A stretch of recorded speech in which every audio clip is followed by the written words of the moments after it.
Surely, we thought, there had to be another way. Devout Christians that we were, we considered the diagnosis a test of faith, a good setup for our new career as healing evangelists. Once I got healed, I'd be able to use such a testimony for the edification of others, teaching and preaching and healing just like Jesus. My whole life I'd prided myself on being a positive thinker, someone who could imagine a better future for himself and then create it. I believed in the power of prayer and physical healing, even modern-day miracles. I'd followed the self-help gurus for decades and taught their practices and philosophies in my own business. As an established copywriter, I thought you could convince anyone to believe anything. And here I was, sitting in a neurologist's office, unable to accept what she was telling me. I was sick and there was no getting better? Really? This, by the way, is the part of the grieving process they call denial.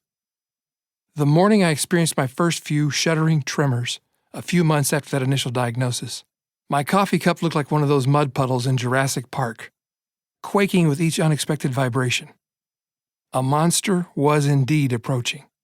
That was the first time I felt real, honest-to-God, gut-wrenching fear about what was to come. And as the reality of the diagnosis set in, I got scared.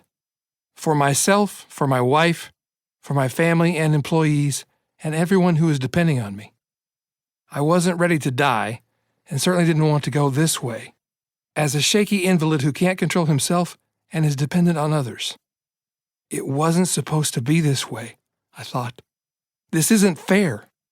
What did I do to deserve this? I don't have to tell you that none of these thoughts made my life one iota better, but I still thought them.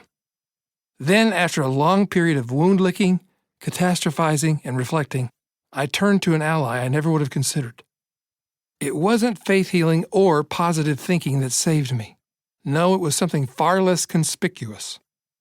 Writing. I didn't write my Parkinsons away, but I used words to understand what I could and could not control. This was a long, difficult process. First, I questioned the diagnosis, trying to bargain with reality. I went for second and third opinions, looking for any loophole I could find, and finding none.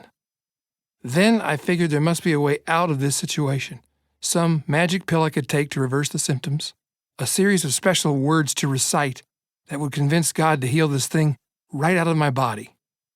As an entrepreneur, I possessed the audacious belief that I could fix almost any problem, which served me well in many areas of life for many years. But now, that belief only served to make me angrier. I couldn't fix this.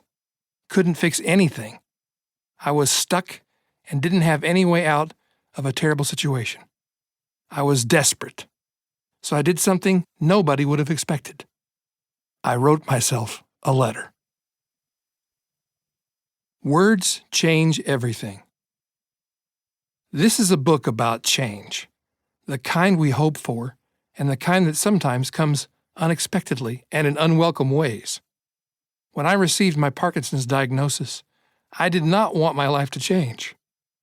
I wasn't looking for the kind of transformation that you seek at a weekend seminar, something dramatic and powerful to accelerate my evolution as a human being. And yet, that's just what I got. Life is funny that way. The things we don't want to happen, that we can't see coming, sometimes happen, no matter how hard we believe in their alternatives.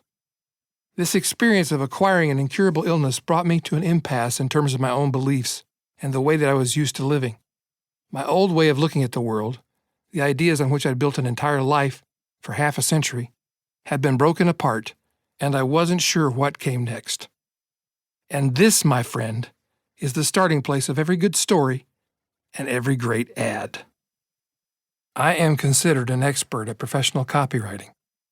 For the past 4 decades, I have taught people a process for convincing consumers why they need whatever the business is selling. I was trained in and then studied on my own the science of persuasion, methods for helping people change their minds and alter their decisions. Changing a person's mind, when you know how to do it, is relatively easy. It's not magic. All you have to do is help people convince themselves that what they want is within reach and then show them how to get it.